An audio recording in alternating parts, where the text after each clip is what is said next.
Thank you for joining us this week. I am Kevin Martin, and I have with me today Jenn Russo. This is the weekly update from the Lake Erie Regional Grape Program. Today, Jenn is going to talk about vine size and pruning and the history of those activities in the Lake Erie region. Yeah, thanks, Kevin. So it's in midwinter here in the Lake Erie Grape region, and we are currently out taking pruning weights on our farm. The sun was shining yesterday. Our crews were out there. We've been talking in the past, or at least I have in my crop updates and newsletters, about the importance of taking information or data in your own vineyards so you can start to see trends through your own blocks, not just going on what we're doing here at the lab. And this is one of the measurements that you should be taking every year to get a better handle on how your vines are going, and that is pruning weights. How do you do that?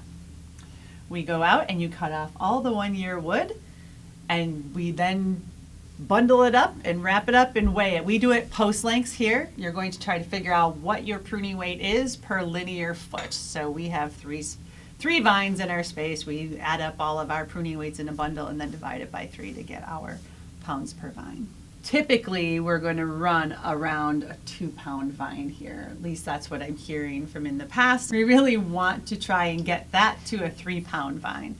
And that's because of research that's been done over the years to find out what is the best vine balance in Concord vineyards in this area. So you mentioned linear feet, and you mentioned that we have 2-pound vines. Could you explain what you mean by that? So first of all, pruning weights are an indicator of last year's vegetative growth and also a predictor of next year's crop yield potential.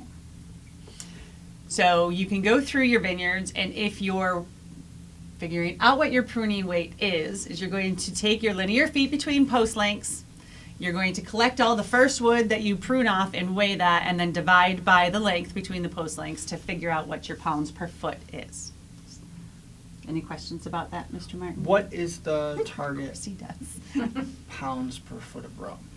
Target pounds per foot per research in this area, we really want to get to a 3-pound vine. So you want to get to a 0.35 pounds per linear foot, but you're going to average in a range between 2.5 hopefully and 3.5 in this area. At least that's where we really want to get to. So just for a little bit more clarification, we're not asking for a 1/4 pound vine. We're asking for at least 1/4 to 0.35 pounds per linear foot of that post length in pruning weights. We want to get to a 3-pound vine. Yeah, and I think in the past, and you're going to touch on the history, we've talked a lot about targeting a 3, maybe even a 3.5 pound vine.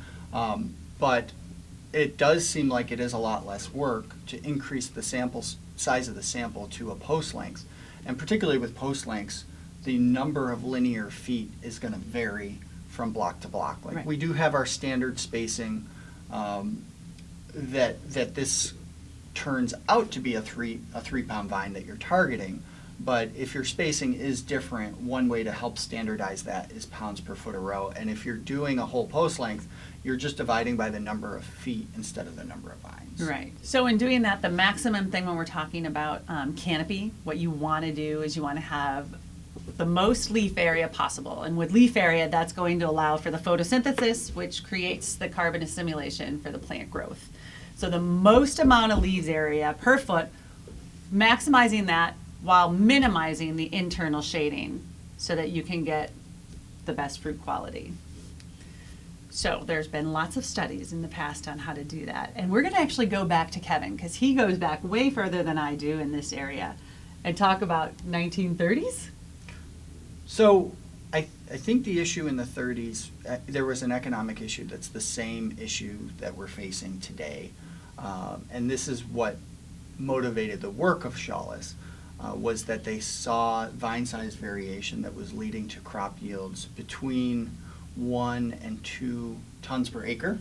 Mm-hmm. At that point, they really didn't have much fertilizer other than manure, since most of the farms were fairly well diversified, and they were using different training systems as well. And there was almost no disease management at that time.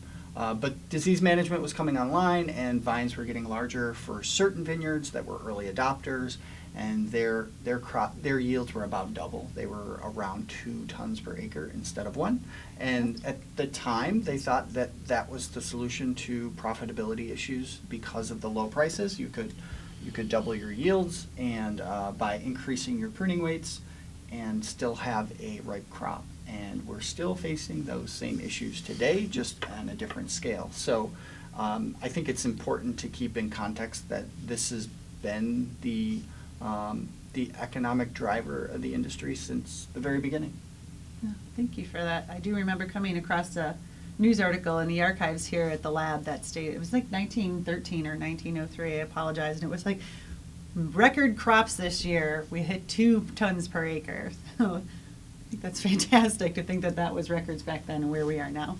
And really what has driven that is an increase in vine size, and there's been, I think, tons and tons of reasons why vine size has gone up over the last 100 years, but what it comes back to, whether it's fertilizer or disease management, is most of the effect on yield has actually been driven by vine size over the years.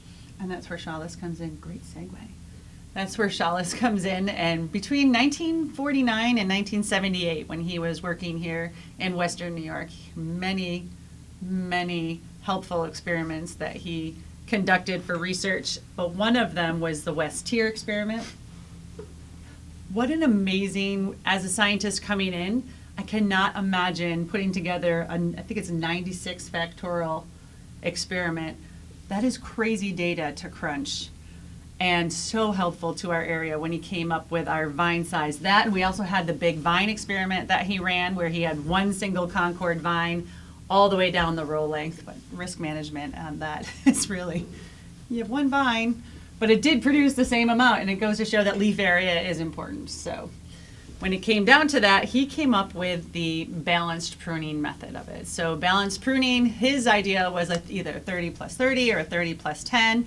And what that means is for each pound of pruning weight, you're starting with 30 buds being left up. And then each additional pound after that, you add, if you're going to 30-30, you add 30 for each additional pound. If it's 30-10, you add 10 for each additional pound. But he said that you don't want to go over a maximum bud count or node count of 60 to 70. That was also during a time when you hand pruned every vine and you weighed your pruning canes from every vine on that. So yes, 60 to 70 balanced pruning. Your fruit was ripe every year. But was it economical, and could we actually possibly do better?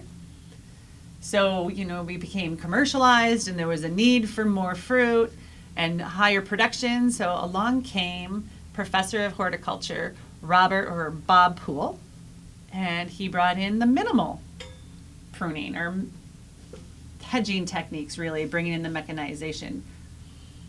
Do you have anything to add about that before I go on? So, no, I think you kind of hit it with really what Chalice was trying to do was to make sure that quality was high, and whether it was an average year, a below average year, or above average year, if you prune to that technique, you will end up with 16 bricks. And probably what drove Poole's research wasn't really the need for more grapes, but the again, back to that economic pressure of low prices and high labor costs. So really, there was at the time there was an issue with an oversupply. So the solution was to supply more, which is what farmers do. It's probably not the best in terms of a macroeconomic strategy, but it is a good way to make yourself sustainable and outcompete other growers and survive. So that's what you do, and that's what we would expect you to do. So that's what I think Bob Poole helped a lot of people try to do in the early 80s. Yeah, so his idea was to leave out 300 buds as opposed to the 60 or 70 that Nelson Chalice had suggested. But 300 buds would give you, smaller clusters. It did give you more, but the vine health, I mean, if you have 300 buds on a vine that's only 1.5 pounds as opposed to 300 buds on a vine that's 3 pounds is totally different. And I believe what you could have seen if you were to watch the variability would be an up and down in the vine production year after year. with 300 nodes put up. So then most recent research has been done by Dr. Terry Bates here, who's the director at the Cornell Lake Erie Research and Extension Laboratory. So he's developed ways of doing balanced pruning, yes, leaving up more buds in case there might be some winter injury, and then incorporating, not that pool didn't incorporate, he started the mechanical thinning process and started all the research trials on all of that. But then doing shoot thinning and crop estimation mid-season, 30 days after bloom, to see just what is hanging out there, and then going in and doing your mechanical thinning or hand thinning to balance your vines so that you can get the best possible production. The system works, I think, quite well in a mechanized system. So aiming for something above a balanced crop load based on your vine size, which might be 150 buds in a healthy vineyard, and then adjusting later eliminates that risk or reduces the risk of yield loss to spring frost. But to try to implement that system in where hand pruning is done is a little problematic. There's some work. There are some growers who certainly do it. The issue is, if you're leaving up 150 or 160 buds, you're still paying that 30 to 35 cents per vine. And if the chance of spring frost is relatively low, then you're doing a lot of delayed crop load management when you've already paid for hand pruning. So the system works. I think what we typically see is growers that are still using hand pruning techniques, lowering their bud count a little bit more, and trying to thin their crop, whether it's shoots or fruit, a little less often, and then maybe using crop insurance to eliminate that spring frost or reduce the risk of spring frost in terms of how it affects them financially. May I just add, if it is finance that they're looking at, and maybe they're not the largest acreage grower out there, then possibly Shawless is the way to go. If you're planning on not doing any type of post-canopy management, then you need to decide your buds now for what you want next growing season. I'm not sure it's sustainable to really ensure that there's a basically zero risk of ripening, especially the ripening targets that Shawless had. I think we've always seen that, but for potential future crop, the most economical way of producing is to aim for the minimum quality standards of your market, whether that's 14.5 bricks or 15 bricks, or even if it's a wine market, you could aim for much, much lower. So even if you have no brick standards, you could aim for 12 bricks and you can crop them like crazy.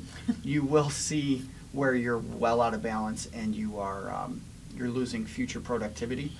So in instances like that, you do want to aim for something more like, what can I ripen in an average year, not what can I ripen in the worst year, which was more along the philosophy of Shawless.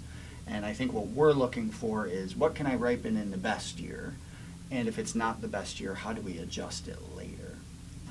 So that's I think really the difference where basically most of the industry has moved a little bit beyond what Shawless did, using his information and applying it differently, and then adding to that what Dr. Bates has done with delayed crop load management to help try to improve those results further, which does work, I think, in both systems, but it has to be applied a little bit differently based on whether you're doing mechanical pruning or hand pruning. Oh, thank you for that. So we've gone from Shawless of a 60 to 70 buds being left up for after pruning to Pool of 300 buds being left up after pruning to now Dr. Bates of 90 to 150 buds being left up after pruning. So you need to get out into your vineyards and you need to start your pruning and take your pruning weights. I'm sure most of you, I've heard some of you are already finished pruning, so kudos to you. The weather has been great lately, so take advantage of that. So it's actually not cold today, but usually it's cold. And I grew up on what has become a decent sized grape farm. It was like everybody else. It was diversified agriculture when I was growing up. But I pruned about 3 vines my entire life. Sorry. No, that's funny. You can laugh. I did a lot of tying. I did a lot of trellis work. I did work on the farm, but I didn't prune, and nobody pruned. It goes back 3 generations of the farm owners not pruning. I think there's probably other growers that take a lot of pride in doing their own pruning. It just wasn't the farm I grew up on. We did a lot of other things.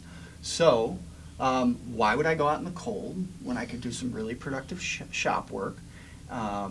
Maybe rebuild an engine or something like that, change some oil, get ready for the spring. Why would I go out in the cold and take pruning weights?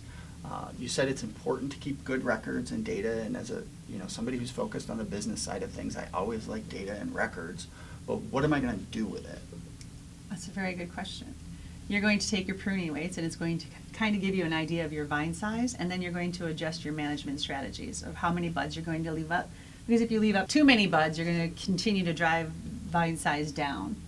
So it's going to help you make data-driven management decisions that will help improve your vine size and your production. Not just that, but also over the years, it will also allow you to see trends. So please take your information, keep records, whether it's in a spiral notebook, and if you would like to somehow digitize that, but you're not familiar, come in, sit down with us. We'll show you how to set that up so that you can just enter numbers then. Thank you for joining us this week. If you have any questions or comments, please feel free to contact us. Even if it's this spring when you're doing your crop estimation and this talk leads to some questions then. I know that's when vine size is more interesting when you're doing your crop estimation, but this is when you have to take that data. So if you have any questions, comment down below, give us a call. There are a lot of helpful videos if you're just interested in how to prune. There are some on our website, and there are also ones on the Cornell website and YouTube. So please leave comments below if you have any comments or questions, if you want to see future podcasts, and we'll sure to address them. Thank you. Have a great day.